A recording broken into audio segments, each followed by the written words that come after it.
Folks, welcome to Coffee with Jesus. How do we know that the teaching of Jesus is right? This is the question that the Pharisees are asking. How did this man get such learning without having been taught?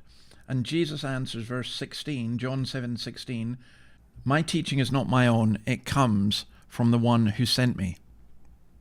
Now, we need to understand how the rabbis learned. I mean, they're basically saying, how do you know Jesus? How can you teach us?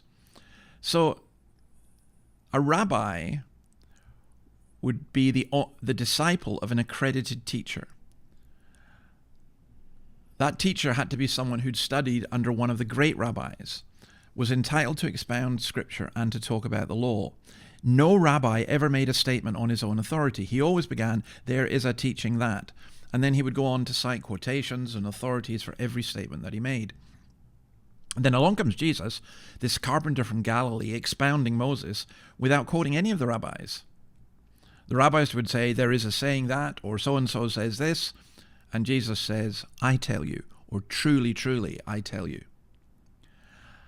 So when Jesus is asked about this, his answer is to say, my authority comes from God. He's not claiming to be self-taught, he's God-taught. He does everything the Father does. He's been face-to-face with the Father. Pope Benedict put this rather well. He said this, Jesus' teaching is not the product of human learning of whatever kind.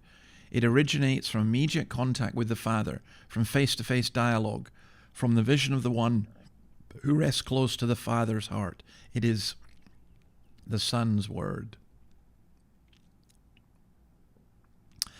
Now I want to back off a little bit and say, well, no, I actually want to think of it this way. I don't know if there's someone really famous that you've always wanted to meet or wanted to find out more about. So for me, let's say John Lennon. Well, if I met somebody who lived with John Lennon, who knew John Lennon, who knew him personally, to me, he would carry a lot more authority than someone who was just writing about him on the basis of something that other people had written. And that's, I think, the same with what we're dealing with here. But what did Jesus actually know? You could say simply because he's God, he knows. But hang on. He became a human being. When he was in the manger, what did he know as a 3-year-old? Or as a 13-year-old? Or as a 30-year-old?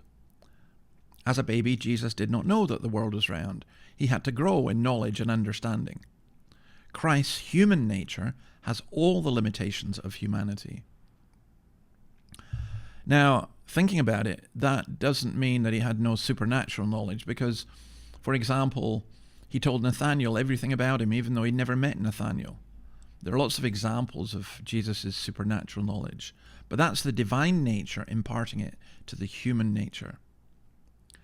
In other words, there are some things that Jesus didn't know, but everything he did teach was perfect. And then let me deal with some of the objections that people have.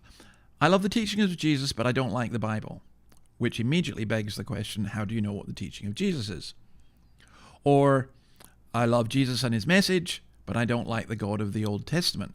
Except the message of Jesus is that the God of the Old Testament is his Father and the God of compassion and mercy.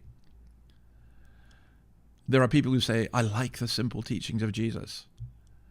And then they get them so wrong. The fact is this, that the teaching of Jesus continues to fascinate and to absorb people. Consider this. Jesus never wrote a book, but thousands of books have been written about him and what he said. He never wrote a peer-reviewed research paper, and yet he was wiser than any academic. He never blogged or tweeted, and yet has more followers than Justin Bieber or Stephen Fry. His message is just extraordinary and wonderful and powerful, and that's because it comes from God. God bless you. See you again tomorrow. Bye.